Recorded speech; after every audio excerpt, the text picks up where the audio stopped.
Just weeks after Mukesh Ambani announced a $10 billion investment by his Reliance Industries over the next 3 years in clean energy, Gautam Adani committed an outlay of $20 billion over the next decade for the sector.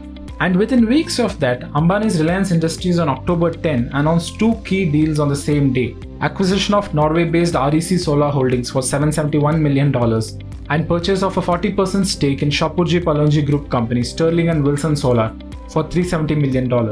These investments and the increased activity in the green space come against the backdrop of pressures from both investors and governments to lower carbon footprints for fighting climate change and global warming. Let's take a look at the broad goals of the two groups. Reliance has announced setting up of 4 gigafactories to make solar modules, hydrogen, fuel cells, and a battery grid to store electricity at a cost of $8.1 billion. It will also invest $2 billion in value chain, partnerships, and future technologies.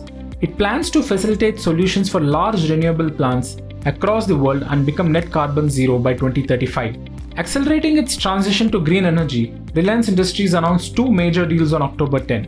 Its unit Reliance New Energy Solar has acquired Norway-based REC Solar Holdings for $771 million from Chinese state company China National Blue Star Group. And it also agreed to acquire a 40% stake in Shapoorji Pallonji Group company Sterling and Wilson Solar for $370 million. REC, which has factories in Norway and Singapore, manufactures solar cells and modules along with solar-grade raw polysilicon. Reliance plans to use REC's technology, comprising 600 patents, to manufacture metallic silicon and solar panels at its gigafactory in Gujarat's Jamnagar. Sterling and Wilson, on the other hand, is a leading solar engineering and construction contractor. It has installed 11.4 gigawatts of solar power projects across the world and also provides operations and maintenance services. In August this year, Reliance had invested $50 million in US energy storage startup Ambani, which makes batteries that can store energy for up to 24 hours in a cost-effective manner. Reliance is also in talks with Ambani to set up a large-scale battery manufacturing facility in India. Adani Group, meanwhile, aims to triple the share of renewable power generation capacity in its total portfolio to 63% from the present 21%. It wants to make Adani Ports a net zero carbon emitter by 2025 and power all its data centers with renewable energy by 2030. It has also said that it will spend 75% of its planned capital expenditure until 2025 on green technologies. This month, the group's renewable energy arm, Adani Green Energy, completed the $3.5 billion acquisition of SB Energy India, which was an 80-20 joint venture between Japan's SoftBank Group and India's Bharti Group. The transaction marks the largest acquisition in the renewable energy sector in India.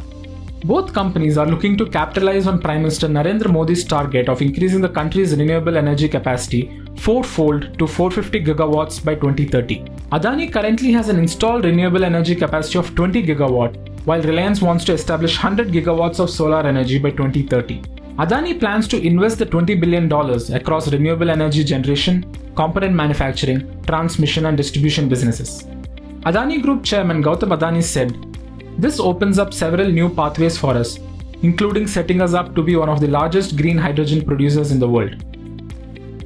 Ambani, whose business generates 60% of its revenue from oil refining and petrochemicals, had said earlier that India could bring down the cost of hydrogen to $1 per kg within a decade. Meanwhile, hinting at a foray in hydrogen production, Adani promised to produce the world's cheapest green electron. The industrialists have a monumental task ahead to turn their goals into reality. We will have to wait and see how they fare in this transition.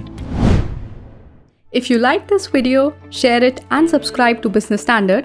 For more news, views and insights, log on to www.business-standard.com. Do also follow us on YouTube, Twitter, Facebook, Instagram, Telegram and LinkedIn.